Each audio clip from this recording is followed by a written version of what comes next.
कल समाचार में। आइए देखते हैं खबरें विस्तार से।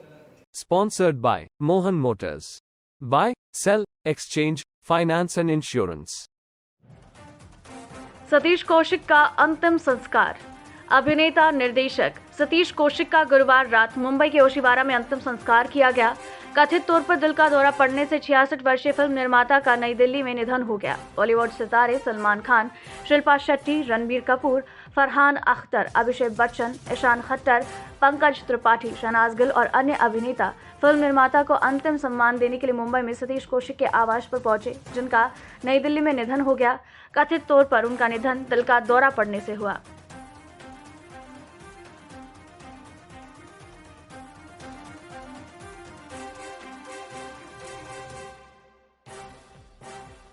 आबकारी नीति घोटाला। दिल्ली की अदालत आज सिसोदिया की जमानत याचिका पर सुनवाई करेगी।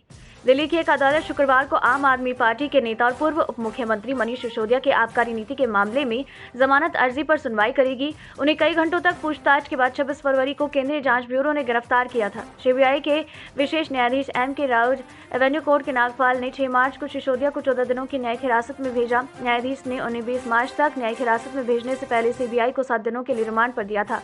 न्यायाधीश ने सीबीआई को आरोपियों की जमानत अर्जी पर शुक्रवार तक जवाब दाखिल करने का निर्देश दिया था।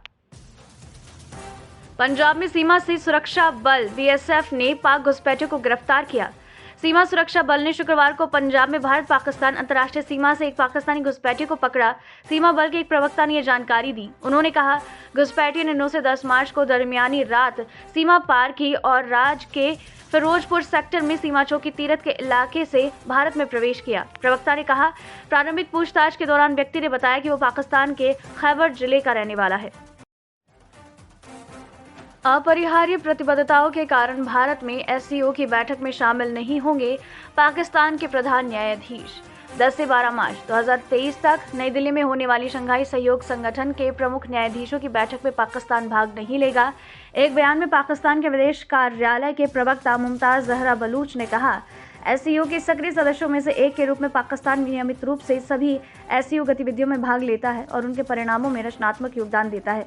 निर्धारित बैठक की तारीखों पर अपने अपरिहार्य प्रतिबद्धताओं के कारण पाकिस्तान के माननीय मुख्य न्यायाधीश 10 से 12 मार्च 2023 से निर्धारित उच्चतम न्यायालयों के मुख्य न्यायाधीशों की SCO बैठक में भाग नहीं ले पाएंगे। उन्होंने उसके अनुसार खेद व्यक्त किया।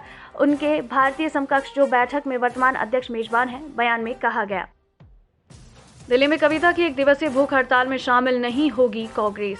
पार्टी नेता जयराम रमेश ने कहा कि कांग्रेस शुक्रवार को जंतर मंतर पर BRS MLC के कविता द्वारा बुलाई गई 1 दिवसीय भूख हड़ताल में शामिल नहीं होगी। कविता ने गुरुवार को UPA के कार्यालय के दौरान महिला आरक्षण विधेयक को आगे बढ़ाने के लिए सोनिया गांधी की प्रशंसा करते हुए गठबंधन के मुद्दे पर अहंकार के लिए पार्टी की आलोचना की और कहा, कांग्रेस को एक टीम प्लेयर होना चाहिए। उन्होंने कहा था कि कांग्रेस अध्यक्ष मल्लिकार्जुन खड़गे और महासचिव KC वेणुगोपाल को विरोध के लिए एक प्रतिनिधि भेजने के लिए। डेरा सच्चा सौदा प्रमुख पर धार्मिक भावनाओं को ठेस पहुंचाने का मामला दर्ज। गुरु रविदास और संत कबीर पर कथित आपत्तिजनक टिप्पणी को लेकर डेरा सच्चा सौदा प्रमुख गुरमीत राम रहीम के खिलाफ धार्मिक भावनाओं को ठेस पहुंचाने के आरोप में मामला दर्ज किया गया। पुलिस ने गुरुवार को ये जानकारी दी। जालंधर ग्रामीण पुलिस ने पतारा पुलिस स्टेशन में गुरु रविदास टाइगर फोर्स के प्रमुख जस्सी तलहन की शिकायत पर भारतीय दंड संहिता की धारा 295A जानबूझकर और किसी वर्ग की धार्मिक भावनाओं को ठेस पहुंचाने का दुर्भाग्यपूर्ण इरादा के तहत मामला दर्ज किया। उन्होंने शिकायतकर्ताओं ने आरोप लगाया कि डेरा प्रमुख ने हाल ही में पैरोल पर रहते हुए 5 फरवरी को गुरु रविदास और संत कबीर पर कुछ आपत्तिजनक टिप्पणी की, जिसे एक यूट्यूब चैनल के माध्यम से साझा किया गया। 440 कोविड मामले।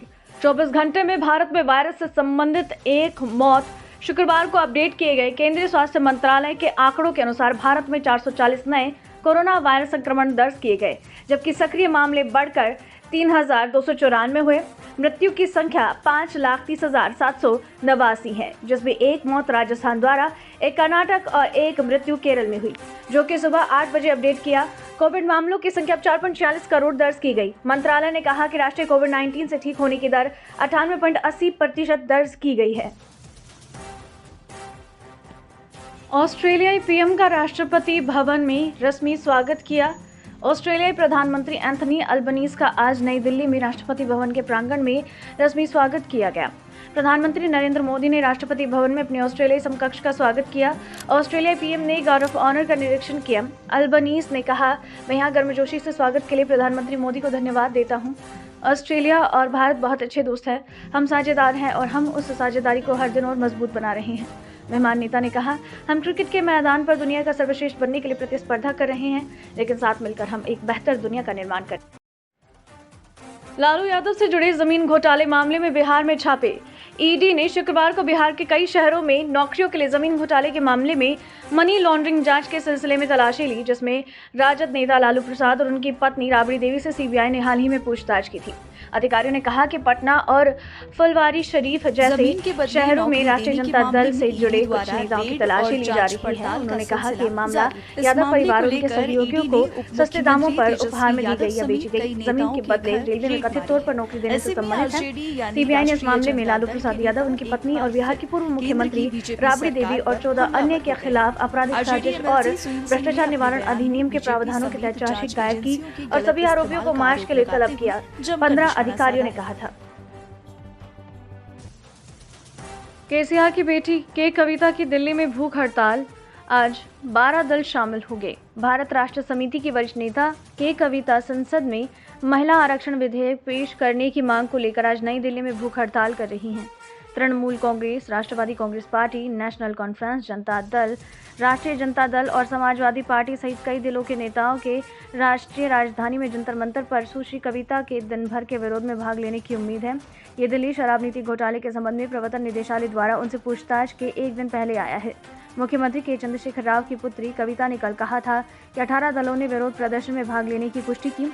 हमने महिला आरक्षण विधेयक को लेकर दिल्ली में भूख हड़ताल के बारे में 2 मार्च को एक पोस्टर जारी किया। ईडी ने मुझे 9 मार्च को बुलाया। मैंने 16 मार्च के लिए अनुरोध किया, लेकिन पता नहीं वो किस जल्दबाजी में है, इसलिए मैं 11 मार्च के लिए तैयार हो गई। उन्होंने कल राष्ट्रीय राजधानी में संवाददाताओं से कहा। सुश्री कविता ने कहा, ईडी मुझसे पूछताछ करने में जल्दी क्यों थी और मेरे विरोध से एक दिन पहले चुना। ये एक दिन बाद भी हो सकता था। ईडी के मामले में आरोप लगाया है कि सुश्री कविता साउथ कोर्टल का हिस्सा है, जिसे दिल्ली की अब रद्द कर दी गई शराब नीति के लागू होने के बाद रिश्वत से लाभ हुआ। बीआरएस के नेताओं ने इनकार किया और केंद्र पर राजनीतिक लक्ष्यों के लिए जांच एजेंसियों का दुरुपयोग करने का आरोप लगाया। हैदराबाद, एससीआर ने रिकॉर्ड बनाया, उच्चतम माल लदान हासिल किया। दक्षिण मध्य रेलवे ने बुधवार को 122.628 MTS माल ढुलाई हासिल की, जो 122.498 MT लोडिंग के अपने पिछले सर्वश्रेष्ठ को पार कर गया।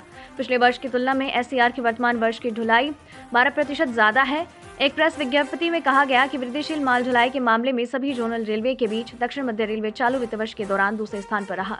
वस्तुओं के मामले में सीमेंट के बाद लोडिंग में कोयले का सबसे बड़ा योगदान 62.195। कुछ अन्य प्रमुख वस्तुएं हैं 6.731 MT के साथ खाद्यान्न, 7.561 MT के साथ उर्वरक, 4.181 MT के साथ RMSP, 1.45 MT के साथ लोहा अयस्क, जबकि पेट्रोलियम उत्पाद और अन्य लोडिंग सामान की मात्रा 8.672 MT कंटेनर है। HMDA हैदराबाद में 1 BHK 2 BHK फ्लैट बेचने के लिए तैयार है। क्या आप हैदराबाद में 1 BHK या 2 BHK फ्लैट की तलाश कर रहे हैं? अगर हाँ, तो इस अवसर का लाभ उठाएं जो हैदराबाद महानगर विकास प्राधिकरण HMDA द्वारा प्रदान किया जा रहा है। HMDA बदलागुंडा और पोचारम में उपलब्ध राजीव स्वगृह फ्लैट आवंटित करने के लिए तैयार है। हैदराबाद में दोनों जगहों पर कुल 904 फ्लैट बिक्री के लिए उपलब्ध हैं। बदलागुंडा हैदराबाद में 233 1 BHK फ्लैट बिक्री के लिए उपलब्ध है, जबकि पोचारम में 254 1 BHK और 417 2 BHK फ्लैट तैयार हैं। हैदराबाद, केसीआर ने genesis and evolution of BRS पुस्तक का विमोचन किया। तेलंगाना के मुख्यमंत्री और बीआरएस सुप्रीमो के चंद्रशेखर राव ने गुरुवार को भारत राष्ट्र समिति की उत्पत्ति और विकास नामक पुस्तक का विमोचन किया। वनम ज्वाला नरसिम्हा राव द्वारा लिखित, जो केसीआर के CPRO मुख्य जनसंपर्क अधिकारी हैं और तेलंगाना साहित्य अकादमी के अध्यक्ष जुलूरू गौरीशंकर द्वारा प्रकाशित लॉन्च इवेंट प्रगति भवन में आयोजित किया। पहली बार अंग्रेजी में लिखी गई ये पुस्तक बीआरएस की आवश्यकता, अवधारणा और विकास की विचार उत्तेजक व्याख्या पर नरसिम्हा राव द्वारा लिखे गए लेखों का संकलन है और यह पाठक को समकालीन राजनीतिक, आर्थिक और सामाजिक परिदृश्य को समझाने में मदद करती है। तेलंगाना सरकार गरीब परिवारों के लिए 4 लाख घर बनाएगी। तेलंगाना सरकार ने गुरुवार को कहा कि वो उन गरीब परिवारों के लिए 4 लाख घरों के निर्माण के लिए 12,000 करोड़ रुपए खर्च करेगी जिनके पास जमीन है लेकिन उस पर घर बनाने का खर्च वहन नहीं कर सकते। तेलंगाना के स्वास्थ्य और वित्त मंत्री टी हरीश राव ने कहा कि अन्य बातों के अलावा कैबिनेट की बैठक में निर्णय लिया गया। ये फैसला तेलंगाना राज्य के चुनाव से ठीक 6 महीने पहले आया है, जो साल की आखिरी तिमाही में होने की संभावना है। इससे पहले यहाँ के मुख्यमंत्री के चंद्रशेखर राव के नेतृत्व वाली बीआरएस सरकार ने भी 2021 में हुजूराबाद उपचुनाव से ठीक पहले दलित बंधु योजना की घोषणा की थी। तेलंगाना, घर के बाहर शख्स की चाकू मारकर हत्या, पुलिस ने शुरू की जांच। पुलिस ने शुक्रवार को कहा कि हैदराबाद के बाहरी इलाके शाहीन नगर में एक व्यक्ति की उसके आवास के बाहर 2 व्यक्तियों ने कथित तौर पर चाकू मारकर हत्या कर दी। नागर कुर्नूल जिले के रहने वाले डी पवन की गुरुवार आधी रात को कथित तौर पर 2 लोगों ने हत्या कर दी थी। पुलिसकर्मियों ने कहा कि पवन को तुरंत उस्मानी अस्पताल ले जाया गया, लेकिन अस्पताल में उसकी मौत हो गई। हालांकि मृतक के परिवार वालों ने साजिश का आरोप लगाया और दावा किया कि पवन एक मुस्लिम लड़की के साथ संबंध में था। मामले में पुलिस की जाँच जारी है और आगे की जानकारी की प्रतीक्षा है। तेलंगाना में सिर्फ केसीआर के परिवार को मिला रोजगार, छत्तीसगढ़ सीएम बघेल। छत्तीसगढ़ के मुख्यमंत्री भूपेश बघेल ने गुरुवार को कहा कि भाजपा के गुजरात मॉडल से क्रोनी पूंजीपतियों को फायदा होता है। तेलंगाना में परिवार शासन के बीआरएस मॉडल के विपरीत कांग्रेस गरीबों को सशक्त बनाने के लिए कार्यरत होती है, लेकिन तेलंगाना प्रदेश कांग्रेस कमेटी के अध्यक्ष और पार्टी सांसद ए रेवंत रेड्डी द्वारा की गई हाथ से हाथ जोड़ो पद यात्रा के तहत तेलंगाना के करीमनगर में एक जनसभा को संबोधित करते हुए बघेल ने आरोप लगाया कि तेलंगाना सरकार और भाजपा के नेतृत्व वाली केंद्र सरकार दोनों लूट में लिप्त है। उन्होंने कहा कि राज्य में बेरोजगार युवाओं को रोजगार दिया जाना चाहिए था। तेलंगाना के मुख्यमंत्री के चंद्रशेखर राव के परिवार के कई सदस्यों को राज्य में बीआरएस के सत्ता में आने के बाद सरकार में पद मिले हैं। तेलंगाना शिक्षक निर्वाचन क्षेत्र चुनाव, सरकारी शिक्षकों के लिए विशेष अवकाश 13 मार्च को। भारत निर्वाचन आयोग ने 13 मार्च को महबूब नगर, रंगारेड्डी, हैदराबाद शिक्षक निर्वाचन क्षेत्र से तेलंगाना विधान परिषद के लिए द्विवार्षिक चुनाव मतदान की घोषणा की। मतदान सोमवार को हैदराबाद, जोगुलंबा, गढ़वाल, महबूब नगर, मेडचल, मलकाजगिरी, नारायणपेट, नागर कुर्नूल, रंगारेड्डी, विकाराबाद और वानापार्थी में सुबह 8 बजे से शाम 4 बजे तक होगा।